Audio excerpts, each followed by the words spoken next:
एक आम आदमी अगर कोर्ट के अंदर याचिका लगाता है तो उस याचिका का जवाब कई महीनों तक नहीं आता, लेकिन एक ऐसी याचिका जिसमें जांच सर्वे की बात करी उसका जवाब 1 घंटे में आ जाता है और 1 घंटे के अंदर में सर्वे टीम भी वहां पर पहुंच जाती है। कि जब सर्वे टीम वहां पर पहुंची और वहां पर धारा 144 लागू थी और सर्वे टीम के साथ अधिकारी वहां पर पहुंचे तो उन्होंने उन लोगों को क्यों नहीं रोका जो लोग वहां पर नारे लगा रहे थे?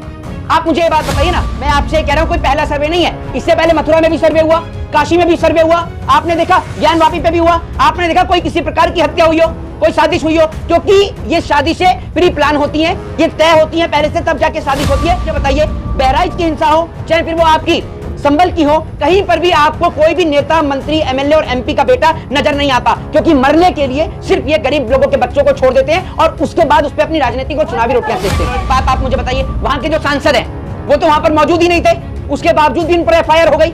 फिर मैं पूछना चाहता हूं, देश की सर्वोपरि अदालत सर्वोच्च न्यायालय से सुप्रीम कोर्ट ने प्री प्लान होती है। बहराइच की हिंसा में आपने देखा होगा कि जिन 2 नौजवानों की वो बातचीत की वीडियो सामने आई थी, ऑडियो सामने आई थी, जिसको तमाम न्यूज चैनल ने भी डाला, वो ऑडियो भी आपने सुनी होगी। तो हिंसा प्री प्लान होती है, कुछ लोग हिंसा भड़काते हैं और उस हिंसा का शिकार पूरे क्षेत्र और प्रदेश को भुगतना पड़ता है।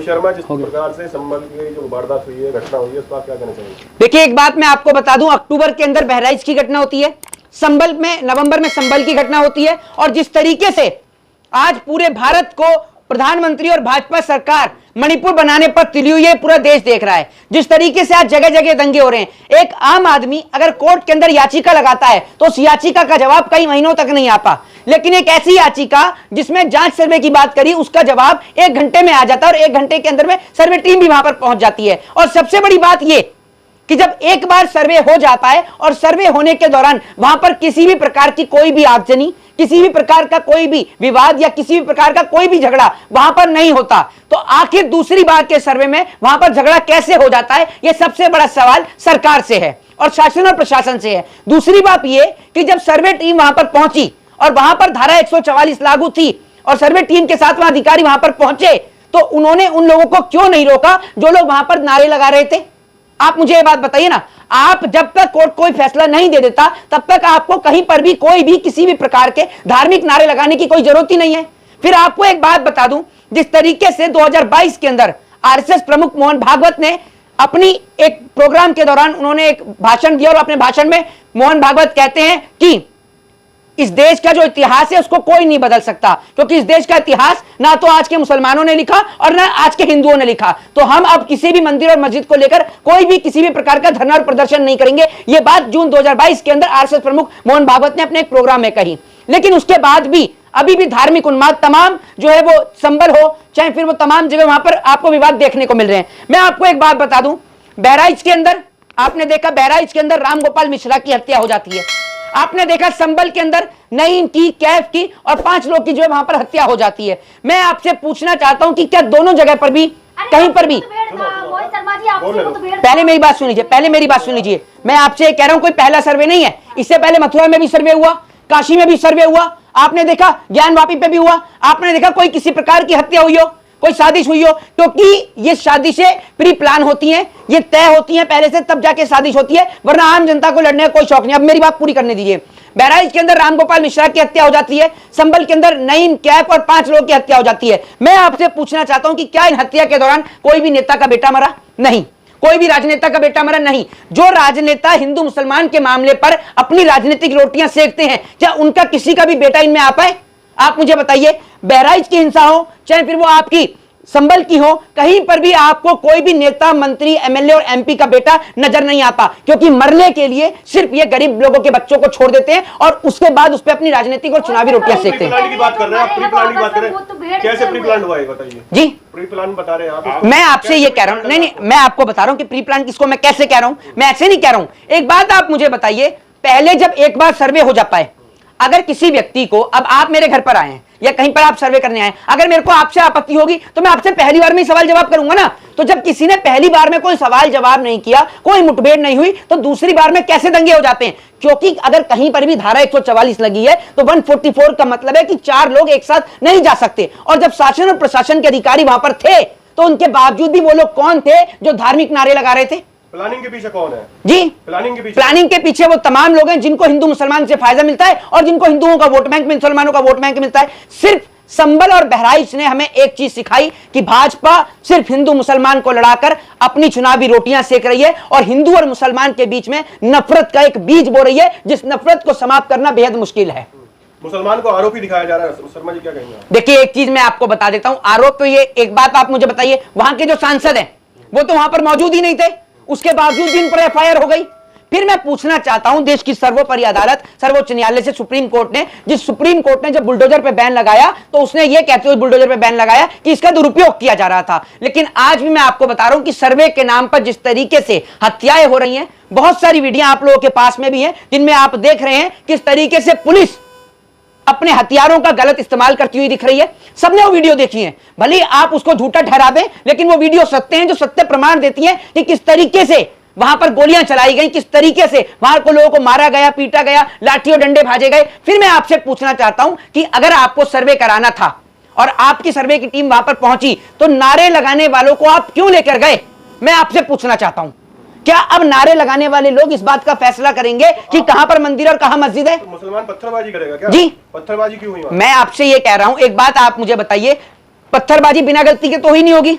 जब आप वहां के लोगों से पूछेंगे कुछ ना कुछ तो बात हुई होगी, ऐसी तो पत्थरबाजी होगी नहीं। अगर ऐसी पत्थरबाजी होती तो जब पहली बार सर्वे करने गए तभी पत्थरबाजी हो जाती, तब तो कोई पत्थरबाजी नहीं हुई, कोई आज नहीं। और ये पहला सर्वे नहीं है, मथुरा भी आपने सर्वे देखा, काशी भी आपने सर्वे देखा, ज्ञानवापी भी आपने देखा, कहीं किसी प्रकार के कोई हालत बताइए ना आप मुझे। क्योंकि जहां पर हिंसा प्री प्लान होती है, बहराइच की हिंसा में आपने देखा होगा कि जिन दो नौजवानों की वो बातचीत की वीडियो सामने आई थी, ऑडियो सामने आई थी, जिसको तमाम न्यूज चैनल ने भी डाला, वो ऑडियो भी आपने सुनी होगी। तो हिंसा प्री प्लान होती है, कुछ लोग हिंसा भड़काते हैं और उस हिंसा का शिकार पूरे क्षेत्र और प्रदेश को भुगतना पड़ता है। लेकिन आज उत्तर प्रदेश बिल्कुल भी रहने योग्य नहीं बचा, क्योंकि उत्तर प्रदेश ना हिंदुओं के लिए सुरक्षित है ना मुसलमानों के लिए सुरक्षित है। उत्तर प्रदेश को इन्होंने सिर्फ जलता हुआ प्रदेश बना दिया और जिस तरीके से मणिपुर जल रहा है, ठीक उसी तरीके से उत्तर प्रदेश को भी जलाना शुरू कर दिया है। लेकिन आम जनता पे कार्रवाई हो रही है, प्रशासन कोई अपनी गलती नहीं मान रहा। मैं आपको बता रहा हूं, प्रशासन कैसे अपनी गलती मान लेगा? एक बात आप मुझे बताइए, विदाउट परमिशन तो प्रशासन कोई काम करता नहीं है, विदाउट परमिशन तो काम करता नहीं है। आखिर किसकी शय है ये सबको पता है, और किसकी नजरों में ये सब काम हो रहा है वो भी सबको पता है। ये बात आप अच्छी तरीके से समझ लीजिए। तो पूरा देश आज इस बात को जानता है कि बहराइच हो या संभल हो, ये हिंसा हुई नहीं, इसको करवाई गई है, और इसके पीछे करवाने का किसका हाथ है ये पूरे देश को पता है, ये भी सब जानते हैं। उद्देश्य क्या हो सकता है? जी, उद्देश्य क्या हो सकता है? उद्देश्य क्या हो सकता है? उद्देश्य तो साफ तौर पर है कि एक देश में हिंदुओं को डराकर सिर्फ हिंदुओं का वोट हासिल किया जा रहा है, यह दिखाकर कि मुसलमानों से देश के हिंदुओं को खतरा है, यह दिखाकर और उन्हें डराकर सिर्फ और सिर्फ इस देश के अंदर हिंदुओं का वोट हासिल करने की कोशिश की जा रही है। लेकिन यह बात हिंदू नहीं समझ रहा कि कहीं भी कोई हिंसा हो रही है तो मर रहा है आपके परिवार का आम बच्चा, कोई नेता, कोई मंत्री, कोई एमएलए, कोई एमपी का बच्चा नहीं मर रहा। अगर बहराइच की हिंसा होती है तो रामगोपाल मिश्रा कोई एमपी का बेटा नहीं था। अगर संभल की हिंसा होती है तो नईम कैफ कोई किसी नेता, एमएलए और एमपी के बच्चे नहीं थे, वो गरीब परिवार के बच्चे थे जिनको शिकार बनाया जाता है इस हिंसा का। ये मैं आपको बता दूं। तो क्या लाभ हो सकता है ऐसी घटनाओं से बीजेपी को? लाभ ही लाभ है। मैं आपको क्या कह रहा हूं, लाभ सीधे तौर पर है कि हिंदुओं को डराकर कि देश के अंदर मुसलमानों की आबादी बढ़ जाएगी, मुसलमानों की आबादी बढ़ जाएगी, मुसलमान आप पे राज कर लेंगे, ऐसा कराकर डराकर सिर्फ उनका वोट लिया जा रहा है। बाकी उनको यह नजर नहीं आता किस तरीके से नोएडा के अंदर गौमांस पकड़ा जाता है, वो किसी को दिखता नहीं है। भाजपा के सारे नेता, मंत्री और मुख्यमंत्री सबके सब अंधे हो जाते हैं, किसी को यह नहीं दिखता कि नोएडा में गौमांस किसके यहां पर पकड़ा गया, क्योंकि वो हिंदू था। क्या पता भाजपा को कोई चंदा देता हो, मैं इसकी बात की पुख्ता जानकारी नहीं है, लेकिन मैं ये कह रहा हूं कि क्या पता भाजपा को चंदा देता हो जिस कारण से उसको पहले नहीं पकड़ा गया, और उसके पास उसके स्लेटर हाउस में कई टन गौमांस भी पकड़ा गया उसके बाद, मैं आपको बता दूं। लेकिन उस पर कोई भी नहीं बोला। लेकिन भाई अगर कोई मुसलमान होता तो पूरे देश में दंगे हो जाते। लेकिन बटोगे कटोगे, एक रहोगे तो सेफ रहोगे, नारे कहीं ना कहीं काम कर रहे हैं जनता। नहीं, मैं आपको बता दूं ना, बटोगे तो कटोगे, एक रहोगे तो सेफ रहोगे। एक बात मैं आपको बता दूं, बांट रहे हैं लोगों को आप, और कटवा भी आप रहे हैं, क्योंकि बांटते आप हिंदू मुसलमान के नाम पर हैं। और जब एक हिंदू के मन में मुसलमान के प्रति जहर पैदा हो जाता है तो उसके घर पर लड़ने के लिए पहुंच जाता है, और जिसमें कटता है एक आम हिंदू। यह बात आप याद रखिएगा, उसमें कटता सिर्फ एक आम हिंदू है।